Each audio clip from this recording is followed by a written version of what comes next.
तीन चीजें हमने बात की एनसीईआरटी में। एनसीईआरटी पढ़ने को ये बेसिकली हमारा 3 फंडामेंटल होना भी चाहिए। फिर से देखो, तो जैसे जैसे टीचर भी जो है वो सीखता है अपने एनसीईआरटी आंदोलन में, टीचर जो है वो सीखता है कि हमारे पास बेसिकली फंडामेंटल क्या है। एक अच्छा स्टूडेंट एक अच्छे टीचर को हमेशा प्रेरित करता है कि हम कैसे जो है इस पे बेसिक फंडामेंटल कर सकते हैं। राइट दोस्तों?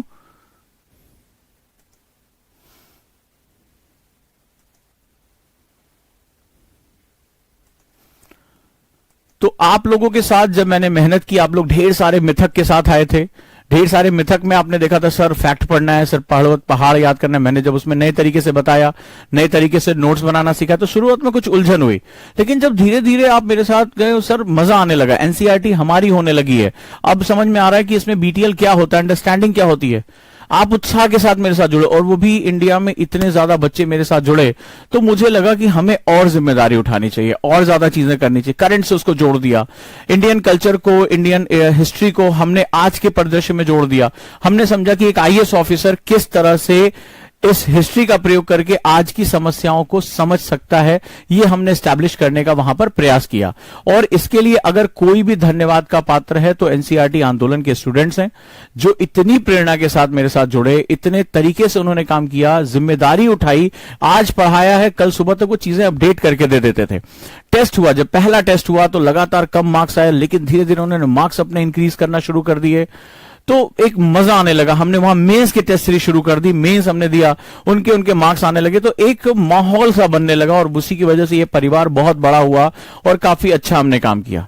लेकिन एक शिक्षक की जिम्मेदारी होती है कि वो अपने हर बैच में क्वेश्चन पूछे, नेक्स्ट क्या, क्योंकि उन समस्याओं का जो सामना किया, कुछ बच्चे ऐसे थे जो चीजों को लिंक नहीं कर पा रहे थे, मुझे लग रहा था अभी और कुछ अच्छा किया जा सकता है।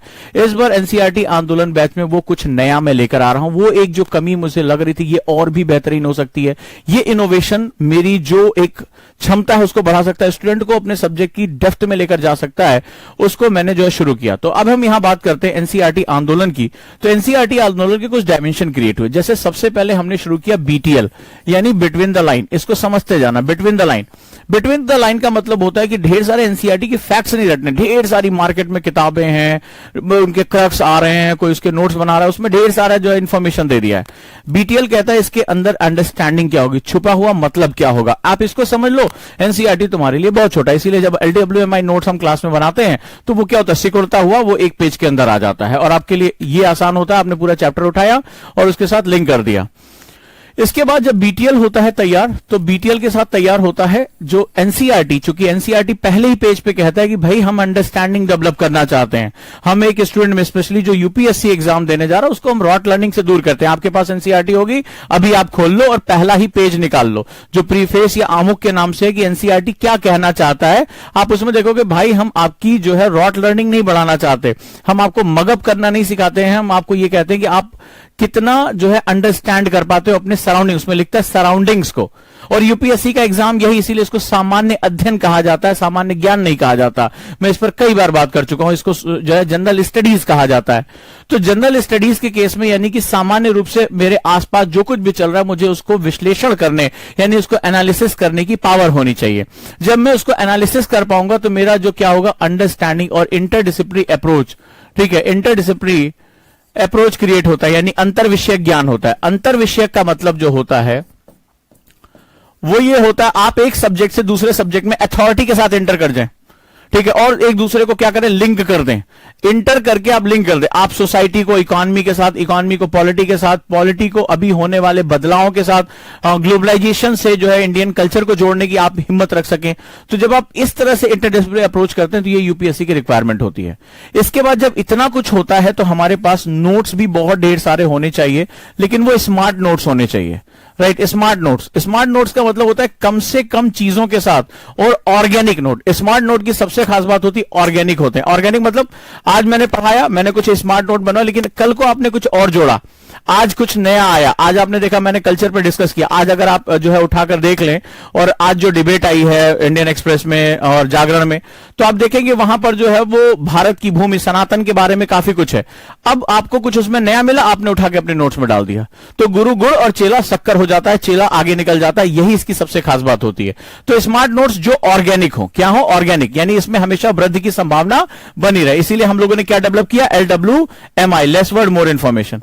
ये जब तीनों आप कम से कम मिलाते हैं तब एनसीईआरटी का जो एक जिसे कहते हैं एसेंस, जो उसकी खुशबू होती है वो तैयार हो जाती है। क्लियर है? तो यहां पर हमें सबसे ज्यादा ध्यान देने की आवश्यकता है। क्लियर? चलिए, तो अब हम लोग एनसीईआरटी को 3 तरीके से पढ़ना है, लेकिन अब चूंकि इस तरह से मैंने पढ़ाया और उसका मुझे रिजल्ट मिला, बच्चों ने तमाम तरह के जो एग्जाम दिए, प्री एग्जाम, तमाम स्टेट एग्जाम्स और भी दिए, और उनको वो फ्लाइंग कलर्स के साथ निकले। सबसे बड़ी बात, आगे फर्दर जो है वो मेंस की स्टडी करने में उनको इतनी आसानी हुई कि अब उनको सब्जेक्ट समझ में आने लगा, और टीचर की पहली जिम्मेदारी होती है कि वो सब्जेक्ट को समझा सके, अटैचमेंट बढ़ा सके, ताकि आप जो भारी भरकम किताबें, रेफरेंस बुक है, उनमें भी पढ़ने में, उनको तैयार करने में आपको कोई हिचक नहीं होनी चाहिए। तभी होता है जब सब्जेक्ट का बेसिक और अंडरस्टैंडिंग हमारी क्लियर हो जाती है। तो ये 3 चीजें जो होती है आज की बेसिक रिक्वायरमेंट है। अब इस बार मैं क्या नया लेने जा रहा हूं इस पे हम बात करेंगे, और सबके लिए मैंने ये कर दिया है क्योंकि एनसीईआरटी बहुत भारी भरकम डॉक्यूमेंट है। एनसीईआरटी एज अ टीचर मैं जानता हूं कि जब उसको आपको LWMI में क्रिएट करना होता है तो पसीने छूट जाते हैं। आज भी मुझे हर क्लास से पहले उतनी ही मेहनत करनी पड़ती है, उतना ही जो है वो एक तकलीफ होती है कि कैसे इसको शॉर्टर वे में लेकर जाए, कैसे इसको इंटरलिंक करें, करंट से इसको कैसे जोड़ें। बहुत ही ज्यादा एक मेहनत वाला काम होता है। तो अगर टीचर के रूप में मेहनत वाला काम आपने देखा कि मैं अपने हाथ से बने हुए नोट्स आपसे पढ़ा, पूरे टाइम आपने मेरे हाथ से बने हुए नोट्स पढ़े, कभी मैंने कोई स्लाइड नहीं, कभी कोई जो है वो पावर पॉइंट नहीं, कुछ नहीं, मैं अपने हाथ से ही नोट्स बनाता हूं और अपने स्टूडेंट से भी उम्मीद करता हूं कि वो इसी तरह से काम करे। क्योंकि मैंने कहा ना कि सीखने की विधियां होती है, एनएलपी ट्रेनर होने के नाते I listen, I forget, I see, I remember, I do, I learn. मैंने सुना, मैं भूल गया, मैंने देखा, मुझे याद रहा, मैंने किया, वो मेरा हो गया। ठीक है, मैं हमेशा के लिए उसको सीख गया। तो आई डू, आई लर्न, जब आप अपने नोट्स टीचर के साथ बनाने जाते हो तो हम पीडीएफ कल्चर का इसीलिए बहुत विरोध करते हैं। क्लियर है दोस्तों? अब हम बात करते हैं इस बार हम क्या नया करने जा रहे हैं। जब मैंने इस पूरी यात्रा में देखा तो मैंने देखा 4 सब्जेक्ट ऐसे हैं जिनकी विजुअलाइजेशन और जिनकी शब्द संरचना बहुत ही गहरी है। जो इस बार क्वेश्चन आए या यूपीएससी प्री में या पीसीएस में कुछ क्वेश्चंस का गुगली जो होती है, जिसके लिए यूपीएससी जाना जाता है, अनप्रिडिक्टेबल सर्विस कमीशन भी कई बार इसको लोग जो है मजाक में कहते हैं, तो वहां पर जो है वो क्या होता है कि हम उसमें आसानी से प्रवेश कर सकते हैं। क्या चीज होती है? कुछ सब्जेक्ट्स की बात करूं अगर इसमें, ठीक है, तो एनसीईआरटी में कुछ जर्नीज को हमें विजुअलाइजेशन करना पड़ता है। वो सब्जेक्ट कौन कौन से जरा ध्यान से समझिए। Geography, geography, right. इसके बाद है एनवायरमेंट, पर्यावरण। इसके बाद है आर्ट एंड कल्चर, और इसके बाद है हिस्ट्री। मुझे लगा ये चारों एक लंबी यात्रा को अपने साथ रखते हैं। इनका जो स्वरूप है वो काफी अमूर्त है। पॉलिटी का स्वरूप फिर भी हमारे संविधान के आसपास और संविधान के जो 3 अंग हैं उसके रूप में वो जुड़ा हुआ, चाहे कार्यपालिका, विधायिका या जो है वो हमारी न्यायपालिका है। ज्योग्राफी में भी एक बहुत बड़ा हिस्सा स्टैटिक है। हमें पता है कि हमें जलवायु विज्ञान, हमें जो है जैव भूगोल, भू आकृति विज्ञान, ये सब पढ़ना है। लेकिन उसके बाद भी ज्योग्राफी में एक हिस्सा ऐसा आता है जिसमें मानव भूगोल प्रवेश करता है, ह्यूमन ज्योग्राफी प्रवेश करता है। और ये जब मानव भूगोल जब प्रवेश करता है तो ये जाकर जुड़ जाता है आर्ट एंड कल्चर से। मेरी बात को ध्यान से समझिएगा। आखिर ये आर्ट एंड कल्चर किसके द्वारा और किसके लिए है? फॉर हुम, ये किसके लिए है और किसके द्वारा है? By whom. तो ये जब आप देखेंगे कि आर्ट एंड कल्चर शुरुआत से ही मानव के साथ, मानव भूगोल के साथ जुड़ा। अब एकदम नई चीज बता रहा हूं इंटरडिसिप्लिनरी अप्रोच को क्रिएट करने के लिए। लेकिन जब हम मानव भूगोल पढ़ते हैं तो हमें मानव के अधिवास यानी सेटलमेंट के बारे में पढ़ना, उसकी जो यात्रा होती है। हमें पढ़ाया जाता है कि भाई हिस्ट्री में एक अलग सेगमेंट है, आप आर्ट एंड कल्चर में जाएंगे, आप वो फलाना गुफाओं के बारे में पढ़ेंगे, आप फलाना चीजों के बारे में पढ़ेंगे। तो मानव भूगोल भी अपने आप में, क्योंकि जब आर्ट एंड कल्चर पढ़ते हैं तो इसमें आप आर्ट एंड कल्चर, कला और संस्कृति, तो जो सांस्कृतिक हिस्सा है, चाहे वो इतिहास का हिस्सा हो चाहे वो भूगोल का हिस्सा हो, जो सांस्कृतिक विन्यास है वो दोनों में है, वो भूगोल में भी है और वो इतिहास में भी है। तो सांस्कृतिक विन्यासों में अगर हम अलग अलग लोगों को देखें तो जो आर्ट एंड कल्चर होता है वो वहां के मानव के जो अभिव्यक्ति होती है अपने, चाहे वो पत्थरों में हो, मूर्तियों में हो, आर्किटेक्चर में हो, कहीं पर भी उसकी अभिव्यक्ति के रूप में देखा जाता है। सो यहां पर अगर आज आप देखिए ध्यान से, जो ह्यूमन ज्योग्राफी है, जो मानव भूगोल का पार्ट है, क्या आपको नहीं लगता कि वो आर्ट एंड कल्चर से रिलेटेड है? ये जो आर्ट एंड कल्चर है वो मानव के लिए, और मानव जो है वो आर्ट एंड कल्चर के लिए जुड़ा हुआ है। हाँ या ना? मैं आपकी सहमति चाहता हूं अगर मेरी बात आप तक पहुंच रही है, कि इंटरडिसिप्लिनरी अप्रोच क्रिएट किया जा सकता है, एक जर्नी को लिंक किया जा सकता है। ये मेरी इस बार की नई खोज है, ये इस बार का एक मेरा आपके लिए एक नया इनोवेशन है। पिछली तीनों में तो मैं आपको मास्टर बना ही दूंगा, चाहे वो बीटीएल हो, चाहे वो एलडब्ल्यूएमआई हो, और चाहे वो इंटरडिसिप्लिनरी अप्रोच हो। लेकिन इस बार एक नई जर्नी हम क्रिएट करने जा रहे हैं, चौथा डायमेंशन क्रिएट करने जा रहे हैं। घेर लेना है हमें यूपीएससी को, और बढ़ा देना है एनसीईआरटी का वेटेज प्री में कि 50% तो मैं अकेले इसी के दम पे ठोक दूंगा, लेकिन उस तरीके से फैक्ट पढ़कर नहीं कि एनसीईआरटी का फैक्ट याद कर लिया और आप यूपीएससी में जाके आप 50% क्वेश्चन दे आओगे। क्वेश्चन समझ में आएगा तो ऑप्शन समझ में नहीं आएगा, ऑप्शन इतने ज्यादा टेढ़े टेढ़े होते हैं। लेकिन जब हम एनसीईआरटी को घेर लेंगे, एनसीईआरटी को चारों डायमेंशन से पकड़ लेंगे, और इसमें पांचवा डायमेंशन आंसर राइटिंग हम जोड़ देंगे, जिस बार इस पर बहुत से बच्चों ने बहुत अच्छी आंसर राइटिंग की, बहुत से क्वेश्चन किए, टेस्ट दिए, तो उसकी वजह से हम एक डायमेंशन क्रिएट कर पाएंगे। अब आप मुझे बताइए, थोड़ा भी अगर आपको बेसिक जानकारी है, क्या human geography art and culture से जुड़ी हुई है? क्या ह्यूमन ज्योग्राफी में भी कैटेगरीज होती हैं? जैसे उसमें हम अगर बात करें तो जनजातीय समुदाय हो गया, ट्राइबल कम्युनिटीज हो गई, आदिवासी समुदाय हो गया, फॉरेस्ट ड्वेलर्स हो गए, इनके पास अपना एक आर्ट एंड कल्चर है। नॉर्थ ईस्ट के लोग अगर विशिष्ट आर्ट एंड कल्चर इनके पास है, बहुत ही अलग तरह का, अलहदा किस्म का जो है वो आर्ट एंड कल्चर है, जिसके बारे में हम बहुत ज्यादा जागरूक नहीं है। तो आज की डेट में अगर आपने देखा, इसी बार आपने देखा होगा, नॉर्थ ईस्ट को फोकस करके क्वेश्चन यूपीएससी जरूर पूछता है, ये तय है। तो अगर हम इन दोनों को जोड़ ले जाए तो हमारे लिए चीजों को समझना कितना आसान हो, क्योंकि भूगोल, मैंने हमेशा कहा था, भूगोल हमेशा संस्कृतियों को प्रभावित करता है। भूगोल से तय होती है जलवायु, और जलवायु से तय होती है संस्कृतियां। जो आपका कल्चर होता है वो हमेशा ज्योग्राफी पे डिपेंडेंट होता है, याद रखिएगा। मैंने ऐसे कपड़े क्यों पहने, आपने उस तरह का क्यों पहना। आप, मेरा कोई स्टूडेंट इस समय हो सकता है मुझे कश्मीर में देख रहा हो, कोई स्टूडेंट हो सकता है मुझे साउथ में देख रहा हो, कोई नॉर्थ ईस्ट में देख रहा हो। आपका पहनावा अलग, रंग रूप अलग, आपके त्योहार अलग, कपड़े अलग, ये सब चीजें जो है वो बिल्कुल क्या होती हैं, अलग अलग होती हैं। सो यहां पर जो सबसे महत्वपूर्ण बात होती है, आर्ट एंड कल्चर और ज्योग्राफी को लिंक करना। अगर हम ये लिंक कर पाते हैं तो हमें इतना मजा आएगा, और अगर हम इसकी जर्नी क्रिएट कर पाए, फिर मैं जो वर्ड यूज कर रहा हूं बार बार, जर्नी, ये बहुत इंपॉर्टेंट है। क्योंकि जब हमारा स्टूडेंट पढ़ता है तो वो डब्बों की तरह पढ़ता है। सर आज आप हिस्ट्री की क्लास पढ़ाएंगे, ठीक है, कल भाई ज्योग्राफी पढ़ाएंगे, कल हम जो है वो आर्ट एंड कल्चर पढ़ेंगे, इस तरह से हम बात करते हैं। लेकिन अगर हमने जर्नी क्रिएट की कि हम ज्योग्राफी से होते हुए हिस्ट्री में प्रवेश करेंगे, आर्ट एंड कल्चर को उसके साथ जोड़ेंगे, तो वो जो जर्नी क्रिएट होती है वो आपकी जो नॉलेज का डायमेंशन होता है उसको बहुत एक्सपेंड कर देती है।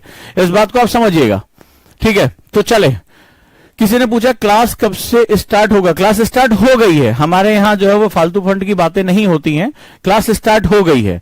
और जिसको लग रहा है कि क्लास का मतलब ये होता है कि उसमें मैं आऊंगा, बोलूंगा लिखो अकबर ने ये किया, तो वो यहां पे ओजांग आईएएस एकेडमी वो कल्चर नहीं है, आपको निराशा होगी।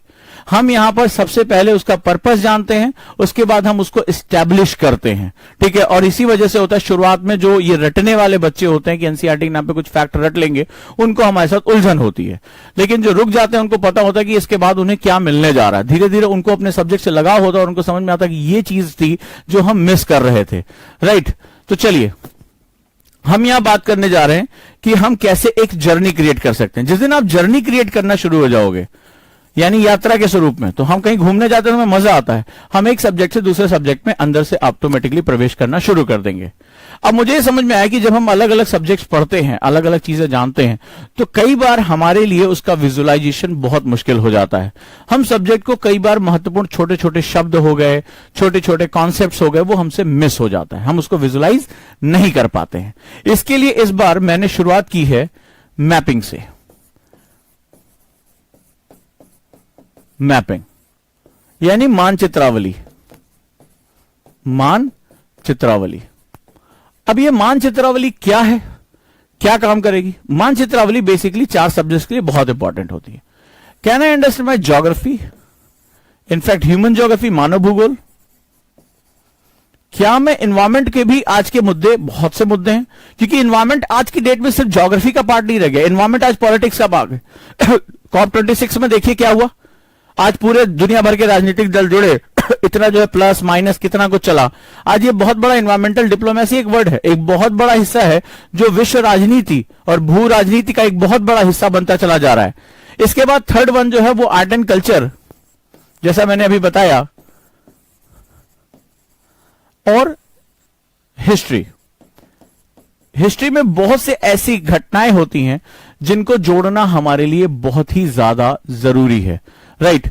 तो ये अगर हम शुरुआती दौर में यानी कि सब्जेक्ट में एंटर होने से पहले अगर हम थोड़ा सा मैपिंग करते हैं और हम मैपिंग के फंडामेंटल समझ लेते हैं, जैसे मैंने आपसे कहा, कई मैंने बच्चों से बात किया, आपको बहुत आराम से पता होगा हड़प्पा कल्चर, बहुत आराम से आपको पता होगा, ठीक है। और आप याद भी कर लेते हो लोथल में क्या मिला, जो है मोहनजोदाड़ो में क्या मिला, XYZ। लेकिन अगर मैं तुमसे पूछूं कि उसकी जो ज्योग्राफिकल स्थिति थी वो क्या थी, वो किस रूप में थी और वही क्यों थी, और भूगोल ने इस इतिहास को रचने में क्या मदद किया, ठीक है। भूगोल ने इस इतिहास को रचने में क्या मदद किया, किस रूप में जो विभाजन हुआ वो किस रूप में हुआ, कहां पर उसका जो हमें प्रत्यक्ष मिलता है, और किस रूप में संस्कृतियों का विस्तार होता है। अगर मैं तुमसे बात करूं छोटे छोटे शब्दों के बारे में इतिहास के, किस रूप में रजवाड़े आगे बढ़े, डायनेस्टीज आगे बढ़ी, जो है महाजनपद आगे बढ़े, तो बहुत आपको कई बार क्या होता है कि आप फैक्ट के रूप में याद करते हैं। ये इस दौरान भी मैंने देखा कि बहुत मेहनत करने के बावजूद कुछ बच्चों को याद करने में दिक्कत हुई।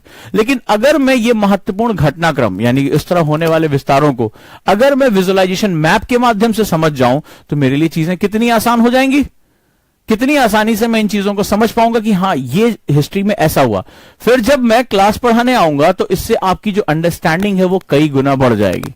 आप समझ पाएंगे कि सर किस चीज के बारे में बात कर रहे हैं, जलवायु के विभाजन क्या है, मिट्टियों के विभाजन क्या है, जनजातीय मानव विभाजन हमें किस रूप में देखने को मिल रहा है, इतिहास में किस तरह से हम प्रागैतिहासिक काल से लेकर एंशिएंट टाइम से लेकर हड़प्पन कल्चर से लेकर आज वर्तमान समय में हम इतना कुछ जो विस्तार करते चले जा रहे हैं। इसके माध्यम से आपका जो विजुअलाइजेशन इंपैक्ट है वो कई गुना बढ़ जाएगा। सबसे बड़ी बात होगी आपको जो एक जिसे कहते हैं जर्नी ऑफ द सब्जेक्ट यानी विषय की यात्रा बहुत आसानी से आपको समझ में आनी शुरू हो जाएगी। ये मैं पिछले कुछ समय से लगातार महसूस कर रहा था कि इन बच्चों को इस तरह से ये चीज दी जानी चाहिए, और इस बार इनोवेशन के रूप में मैं इसको लेकर आ रहा हूं। हालांकि ये सबके लिए बहुत जरूरी है, हम बहुत फैक्ट याद करते हैं लेकिन हम उसको विजुअलाइज नहीं कर पाते। सो इस तरह से हम लोग यहां पर लगातार आपके साथ जुड़कर एक मैपिंग का मैं शुरुआती दौर में कम से कम 6-7 क्लास का बेस बनाऊंगा आपको। आप मैप देखेंगे और साथ ही साथ कुछ नए नए शब्दों के बारे में आप परिचित होंगे।